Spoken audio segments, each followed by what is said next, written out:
Lo que ha dejado después del resonante caso de abuso sexual que se dirimió ayer finalmente con un juicio abreviado en los tribunales de Villa María, en donde el fiscal que entendía en la causa, el fiscal Francisco Márquez, ha salido a hacer declaraciones a diferentes medios de comunicación. No ha sido el nuestro, pero nosotros tenemos el audio que se generaba en la conversación en Radio Show con respecto a lo que fue su pedido de pena.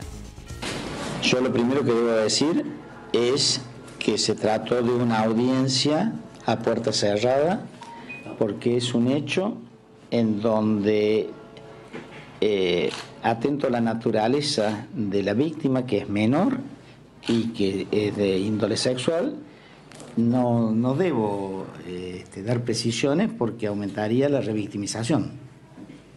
De cualquier forma, yo estoy muy tranquilo de haber obrado conforme a derecho.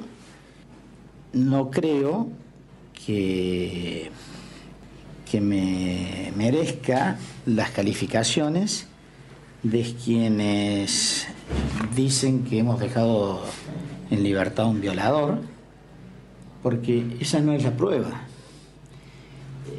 La prueba concreta que hay es una denuncia.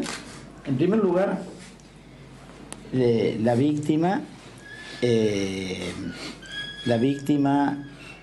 la mamá de la víctima, ha contado con el asesoramiento de abogados desde el momento de la denuncia. A lo largo del proceso, 4 abogados se han sucedido.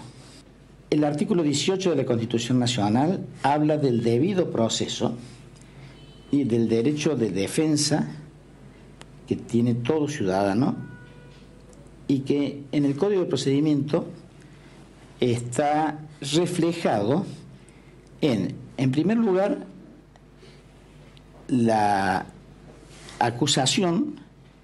La primera acusación que se le formula a una persona es la imputación. Se lo imputa y se le da participación en los actos instructorios. Allí se han practicado pericias, cámara Gesell, etc.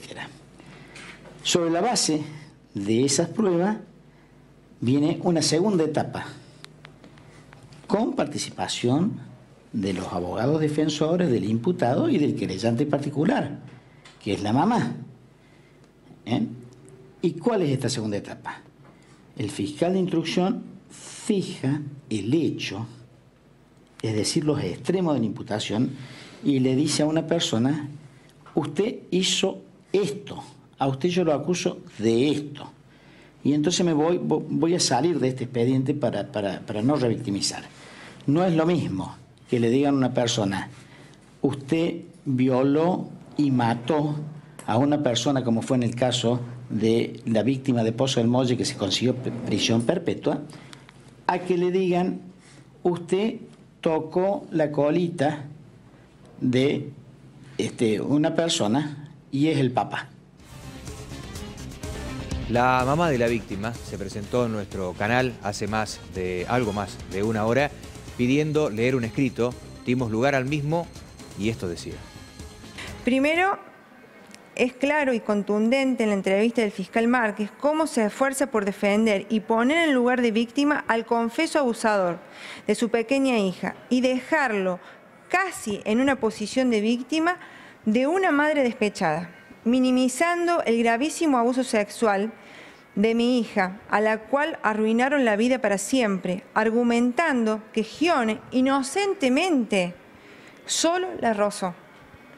El fiscal Márquez, en su encendida defensa del abusador confeso de mi hija, afirmó que esto se inicia porque yo, en un acto de aburrimiento y asesorada por abogados caros, me presento en la justicia porque notamos que una psicóloga, que mi hija jugando con juguetitos dejó entrever muy sutilmente, casi imperceptible y lejano y difuso, un relato de abuso sexual. Ante esta semejante aberración, manifestada por el fiscal Márquez, debo decir que es absolutamente falso, una mentira intencional, o lo que creo que es mucho más grave, que el fiscal no leyó el expediente. Paso a contar que el fiscal Márquez, que como figura en el expediente que por sus dichos no leyó, la denuncia penal surge después del abuso sexual sufrido por mi hija en manos de Gione, padre e hijo, en su domicilio, y posteriormente, al ser restituida conmigo, después de su visita con el padre, mi hija llega llorando con mucho dolor y con claros signos físicos de un abuso sexual, constatado por un médico de la clínica de especialidades, a la cual recurrí de forma inmediata. Márquez afirma y también sostiene que cambié de abogados, y caros. Entonces me pregunto, ¿cómo sabe cuánto me cobraron? ¿Cómo sabe si me cobraron? ¿Qué sabe por qué cambié de abogado? No solo se esfuerza el fiscal Márquez en defender a un abusador sexual, sino que también se esfuerza en investigar mi patrimonio. Debo decir al fiscal Márquez que si leyó el expediente debería saber que el abusador sexual Alejandro Gione también cambió de abogado, y uno de ellos sería el más caro de la ciudad de Villa María. ¿Por qué no dijo eso también? Se esforzó permanentemente en defender al abusador confeso. ¿Ustedes piensan que si las pruebas no fuesen más que contundentes, el abusador sexual se hubiese declarado culpable?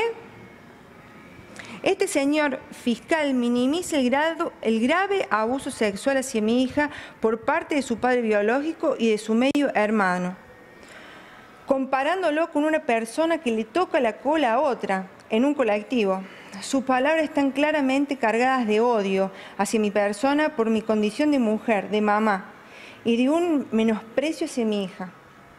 Ustedes podrán escuchar claramente cómo para el fiscal Márquez mi hija no vale absolutamente nada, ni lo que dice, ni lo que sufre, ni lo que sufrió, ni las secuelas que en mi hija dejaron. Para finalizar, la sociedad debe escuchar detenidamente el relato del fiscal Márquez, en el cual éste realiza una defensa permanente y sostenida del guardacárcel, abusador, y una manifiesta descalificación y ataque hacia mi persona y a mi hija por el hecho de ser mujeres. Lo único que le faltó al fiscal Márquez fue culparme de todo a mí. Pero también quiero aclarar que voy a seguir luchando hasta las últimas consecuencias, y que si es necesario voy a apelar a la Corte Suprema de Justicia. Digan lo que quieran. Yo voy a seguir defendiendo a mi hija hasta que haya una justicia.